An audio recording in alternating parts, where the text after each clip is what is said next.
Hello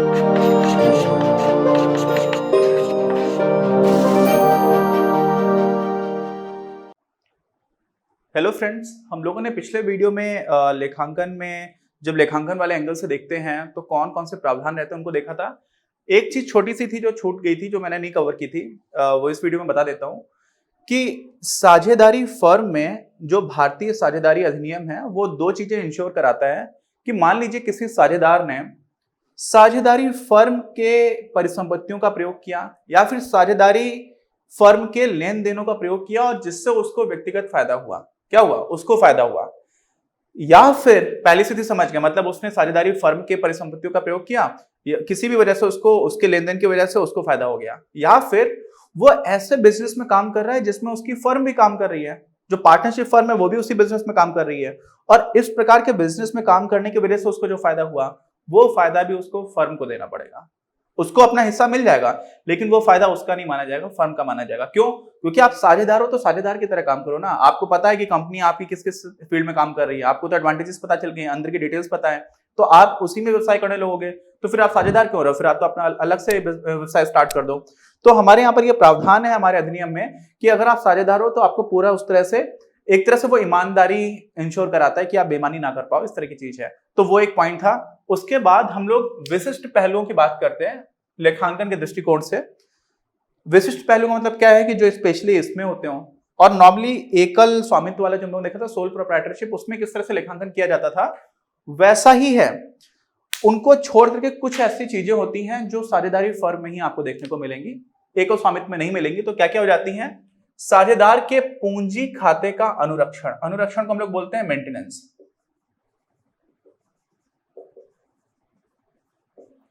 ठीक है, तो अब वहां पर तो एक ही इंसान होता है, तो साझेदारों का अलग अलग का करने का मतलब ही नहीं है, एक ही एकल स्वामित्व था। यहां पर साझेदार है तो उनके लिए क्या हो जाता है कि आपको मेंटेन करना पड़ता है कि उसका कैपिटल अकाउंट कैसा चलेगा, किसको? पूंजी खाते को। दूसरा क्या है? साझेदारों के बीच लाभ और हानि का जो विभाजन होगा वो किस तरह से होगा, ठीक है, जिसको हम लोग लाभ विभाजन अनुपात के रूप में पढ़ेंगे। तो यहां पर भी वही बात है, ज्यादा लोग हैं तो ऑब्वियसली एक इंसान तो है नहीं एकल स्वामित्व की तरह, तो आप डिवाइड करोगे। फिर क्या जाता है? पिछले लाभों के गलत विनियोग के लिए समायोजन। पिछला कोई ऐसा लाभ था जो आपको इकट्ठा होगा था तो उसको आपने गलत तरह से अप्रोप्रिएट कर दिया था, तो अप्रोप्रिएशन अगर गलत हो गया, ठीक है, उसका जो वितरण था वो गलत हो गया, कुछ भी लेखांकन में गलतियों की वजह से या किसी और कारण की वजह से जो लाभ थे उसमें एडजस्टमेंट की जरूरत है तो हम यहाँ पे कर देंगे। जब अकेला इंसान है तो फर्क नहीं पड़ता, आप उसको पता है कि हाँ लाभ भी हुआ, नुकसान भी हुआ, जो भी हुआ वो उसी को हो रहा है। यहाँ पर अगर एडजस्टमेंट हुआ तो हो सकता है उसकी वजह से बाकी लोगों को फर्क पड़ जाए। इस वजह से क्या होता है, यहाँ पर समायोजन की आवश्यकता होती है, एडजस्टमेंट की आवश्यकता होती है, इसको बोलते हैं एडजस्टमेंट। अच्छा, और क्या हो जाएगा? साझेदारी फर्म का पुनर्गठन, रिकंस्ट्रक्शन कब करते हैं? जब कोई नया साझेदार आ गया, ठीक, एक और इंसान को हमें साझेदार बनाना है, या फिर हमारे किसी एक साझेदार को सेवानिवृत्ति चाहिए, उसका रिटायरमेंट चाहिए, या फिर किसी की डेथ हो जाती है साझेदार की। ऐसी स्थिति में हम लोग क्या करते हैं? पुनर्गठन करते हैं, ठीक है, दिवालियापन और बाकी कुछ और कंडीशंस में भी होता है। अदरवाइज ये पुनर्गठन करने की बात और विघटन की बात कि अब आपको साझेदारी खत्म करनी है, तोड़नी है, पुनर्गठन नहीं करना, आपको खत्म ही करनी है। तो ये कुछ 5 ऐसे तरह की चीजें हैं जो आप एकल स्वामित्व में नहीं देखने को मिलता। अब इसमें से ये जो 2 चीजें हैं ना, इनको हम लोग आगे के चैप्टर्स में कवर करेंगे। इस चैप्टर में हम इन तीनों पॉइंट्स को कवर करने की कोशिश करेंगे। क्या क्या पॉइंट्स हैं? पहला तो आपको मेंटेन करना है क्या? पूंजी खाता किसका? साझेदार का। उसके बाद से जो भी लाभ और हानि का अनुपात है, विभाजन है, वो किस तरह से होगा वो देखा जाएगा।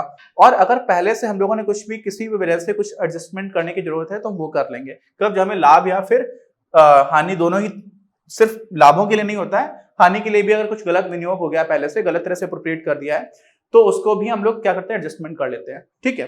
अच्छा, तो ये 5 वो पॉइंट्स हो गए जो हमारे विशिष्ट पहलू हैं साझेदारी फर्म्स के लिए। अब इनमें से हमें इन 3 को इस चैप्टर में देखना है, तो पहला जो है उसको अभी देख लेते हैं। पहला क्या है? साझेदार के पूंजी खाते का अनुरक्षण, मेंटेनेंस। अब यहां पर किसी को व्यवसाय स्टार्ट करना होता है तो वो पूंजी लगाता है। यहां पर तो साझेदारी फर्म है तो एक से ज्यादा लोग आगे, साथ में उन्होंने अपनी पूंजी में हिस्सा दे दिया, तो हर इंसान के द्वारा पूंजी में दी गया जो हिस्सा है ना, वो उसके पूंजी खाते में जाएगा। इतना तो समझ में आ रहा होगा। लेकिन अब ध्यान से समझना, साझेदारी फर्म और साझेदार, यानी कि फर्म और साझेदार, इनसे संबंधित जो भी लेन देन हो रहे हैं ना, उनको हम लोग कैसे मेंटेन करते हैं, यहाँ पर पूंजी खातों में मेंटेन करते हैं। किसमें करते हैं? पूंजी खाते में। साझेदारों और फर्म से संबंधित सभी लेन देनों को उनके पूंजी खातों के माध्यम से अभिलेखित किया जाता है। यहाँ पे बहुत ध्यान से समझना, किसमें किया जाता है? पूंजी खातों से। अब आपको थोड़ा सा झटका लग सकता है जिन लोगों ने 11th क्लास ठीक से पढ़ी है। आप सोचोगे कि ऐसा क्यों हो रहा है, ये तो पूंजी खाता तो मतलब कैपिटल अकाउंट हुआ, हम करंट अकाउंट की क्यों नहीं बात कर रहे हैं? ये डाउट अगर आया है तो बहुत अच्छी बात है, अभी ये डाउट क्लियर भी हो जाएगा। लेकिन ये डाउट आना चाहिए क्योंकि आपने 11th सही से पढ़ी हुई, तो आपको लगेगा सिर्फ पूंजी खाते की बात क्यों कर रहे हैं। तो समझिए, पूंजी खाते में यहाँ पर आमतौर पर क्या होता है, अगर कुछ भी नहीं दिया जाएगा ना, तो हम लोग ये सारी चीजें पूंजी खाते में डाल देंगे। कौन कौन सी चीजें? पहला तो एकदम सिंपल है कि पूंजी के रूप में लगाई गई धनराशि, जो आपने पूंजी में पैसा लगाया था तो आप पूंजी खाते को क्रेडिट कर देते हो, है ना।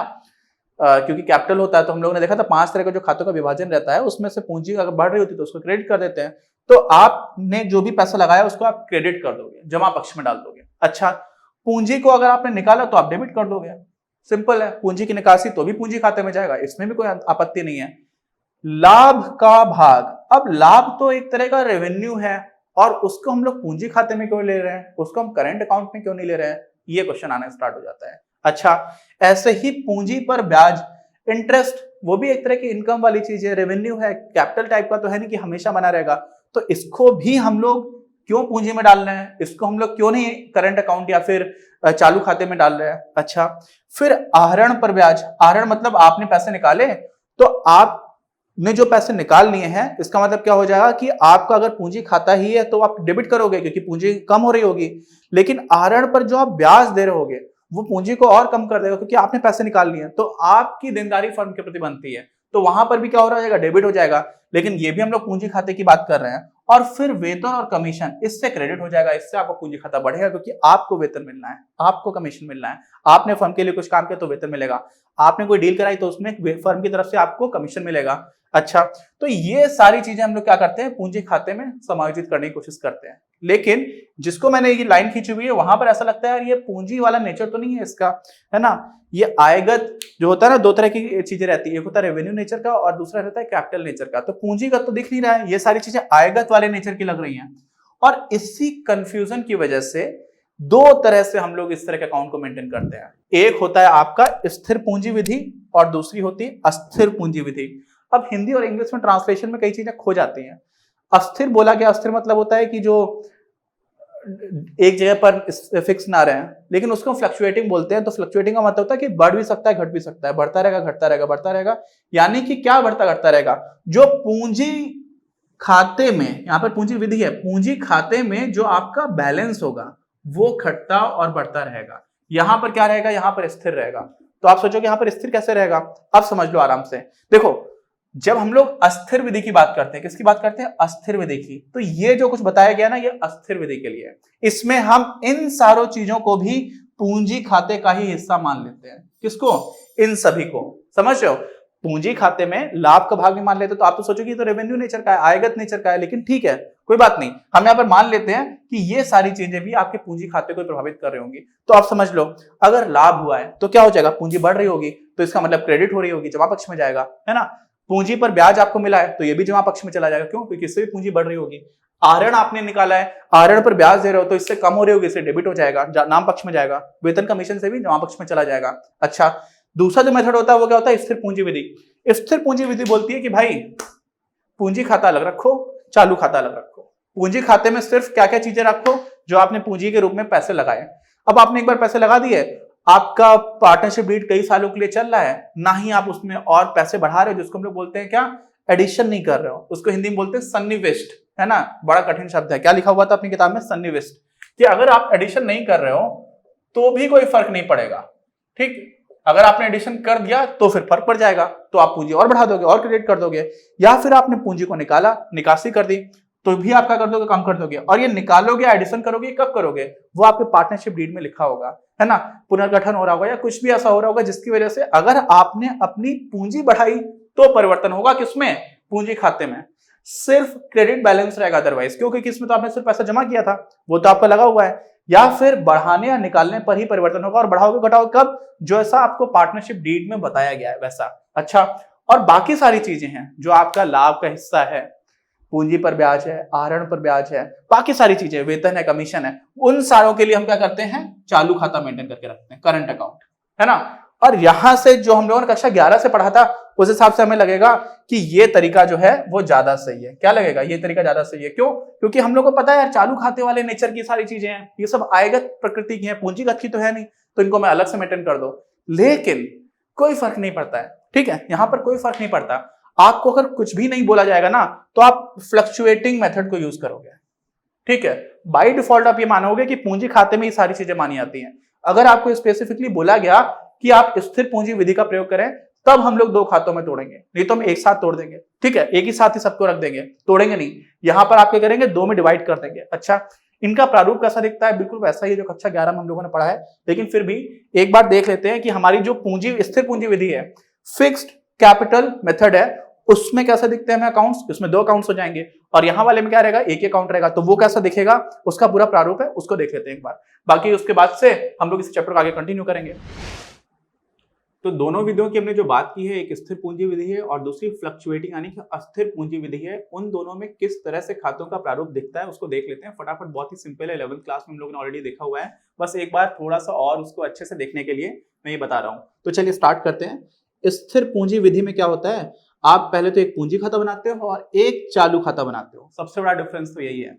पूंजी खाते में आमतौर पर आप सोचिए हमेशा ही कुछ पैसे आपने स्टार्टिंग में जमा किए होंगे, तो यहाँ पर जमा पक्ष में ही आपको शेष मिलता है। तो जमा शेष को हम लोग यहाँ पर बैलेंसिंग एंट्री की तरह लिख देते हैं और यही शेष आपका आगे अगले साल के लिए चला जाता है, ठीक। तो नॉर्मली क्या होता है कि हमेशा क्रेडिट किया होगा और इसी में अगर आप कुछ नया लेकर के आओगे, मैंने बताया था कि सन्निविष्ट एक बहुत डिफिकल्ट शब्द लिखा हुआ है, यहाँ पे कुछ एडिशन है, ठीक है। आपने कुछ न्यू कैपिटल इन्फ्यूज की या उसको ऐड किया तो उसको क्या बोल देंगे हम लोग? नवीन पूंजी सन्निवेश। तो उसको भी ऐड कर देंगे और वो भी क्रेडिट हो जाएगा। क्यों क्रेडिट होगा? क्योंकि किसी भी तरह का जो खाता हमारा रहता है उसमें अगर हम लोग पूंजी खाता है और वो बढ़ रहा होता है तो उसको हम लोग क्रेडिट करते हैं, हम लोग 11th क्लास में देखा हुआ था। अब इसमें कब कम हो सकता है? डेबिट कब हो सकता है? कम होना मतलब डेबिट होना यहाँ पर। तो यहाँ पर कब हो जाएगा? जब आपने बैंक से कुछ पैसे निकाल लिए या किसी भी तरह से आपने अपनी पूंजी को निकाला है, जो स्थायी पूंजी है उसको, ठीक है, तो उसमें क्या हो जाएगा? पूंजी खाते में आपका वो डेबिट हो जाएगा और इस तरह से भी जो जमा शेष बचेगा उसको आप अगले साल के लिए क्या कर दोगे? फिर से पूंजी खाते में लिख करके स्टार्ट करा दोगे, वही आपका प्रारंभिक शेष बन जाएगा अगले साल के, ठीक है। तो वही होता है ना, जो लास्ट में बैलेंसिंग एंट्री होती है वो अगले टाइम पीरियड के स्टार्टिंग के शेष बन जाता है, ठीक। अच्छा, अब साथ में चालू खाता में क्या क्या होगा? तो चालू खाता में आपको पता है कि अगर प्रारंभिक शेष आपका नेगेटिव था तो यहाँ पर डेबिट भी हो सकता है। चालू खाता भी एक तरह का पूंजी खाते का वो हिस्सा है जो आयगत नेचर का है, रेवेन्यू नेचर का है। तो इसमें क्या करोगे? अगर आपका नाम शेष पहले से है तो आप इस तरफ एंट्री करोगे, या तो फिर पहले से अगर डेबिट है, यहां पर भी आपके पास पॉजिटिव बैलेंस है तो वो भी क्रेडिट होगा, ठीक। अच्छा, फिर क्या हो जाएगा? आहरण पर। अब आप सोचो कि आप आहरण करोगे तो पैसे कम हो जाएंगे, तो एक तरह का आपका ही कॉन्ट्रीब्यूशन है, तो अगर कम हो रहा होगा तो पूंजी का एक तरह का हिस्सा कम हो रहा है। हालांकि चालू रेवेन्यू टाइप की पूंजी है, समझ रहे हैं, मतलब थोड़ा सा अजीब है। पूंजी को हम लोग बोलते हैं कैपिटल, तो कैपिटल नेचर नहीं है रेवेन्यू नेचर। तो आप अगर पैसे निकाल दे रहे हो तो कम हो जाएगा, इसका मतलब डेबिट करोगे। और इसी तरह से डेबिट पर आप जो आपने निकाला तो उसी पर आपको ब्याज भी देना पड़ेगा, तो क्या हो जाएगा? वो भी कम हो जाएगा। क्यों? क्योंकि वो आप उसी खाते से कम कर लोगे, है ना। और ऐसे ही विनियोजन किस चीज का? अगर आपको हानि हो गई है, लाभ हुआ तब तो आपका बढ़ जाएगा। तो देखिए, वेतन है वो आपको मिलेगा, वो आपका जुड़ जाएगा, तो यानी कि वो क्रेडिट साइड पे चला जाएगा। कमीशन है वो भी जुड़ जाएगा, क्रेडिट साइड पे चला जाएगा।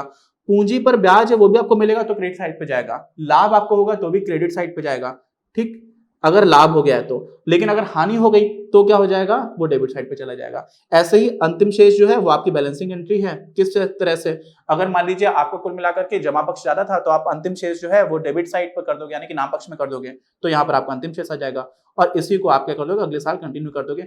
आमतौर पर ऐसा होगा, लेकिन करंट अकाउंट में जो चालू खाता है उसमें डेबिट पक्ष भी ज्यादा हो सकता है, ठीक। तो ये हम लोग को समझ में आ गया। अब जो दूसरा फ्लक्चुएटिंग वाला मेथड है वो तो बहुत ही सिंपल है, क्योंकि उसमें तो एक ही खाता बनता है, पूंजी खाता, सारी एंट्रीज हम एक ही खाते में डाल देंगे। लेकिन यहाँ पर ध्यान रखने की बात है, आमतौर पर जो हम लोगों का इस तरह का खाता था, जो हम लोगों ने स्थिर विधि में काम किया है, तो वहां पर आमतौर पर आपको हमेशा जमा पक्ष में ही राशि मिलेगी। क्यों?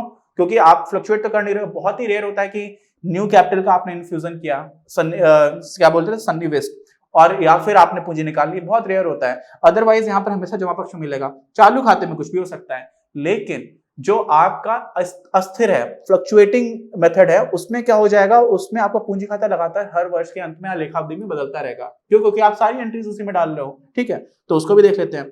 वो हो जाएगा, ये है साझेदारों का पूंजी खाता। ये कौन सी विधि से है?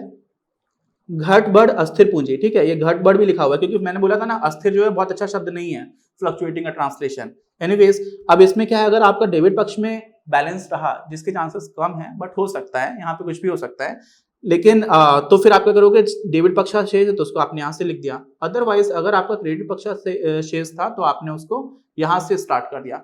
तो इन दोनों में से एक ही एंट्री होगी, या तो ये होगा या ये, दोनों तरफ नहीं हो सकता, ठीक है। शेष एक ही साइड पर होगा, तो डेबिट साइड पर होगा या फिर क्रेडिट साइड पर होगा, ठीक। नॉर्मली क्रेडिट साइड पर होने के चांसेस ज्यादा है। अब आगे बढ़ते हैं।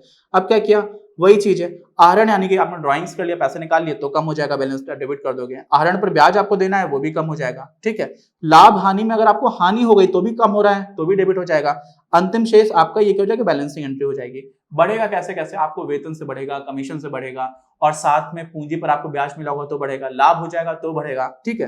तो पूंजी सन्निविष्ट नई यानी कि नई पूंजी आपने डाल दी तो भी बढ़ जाएगा।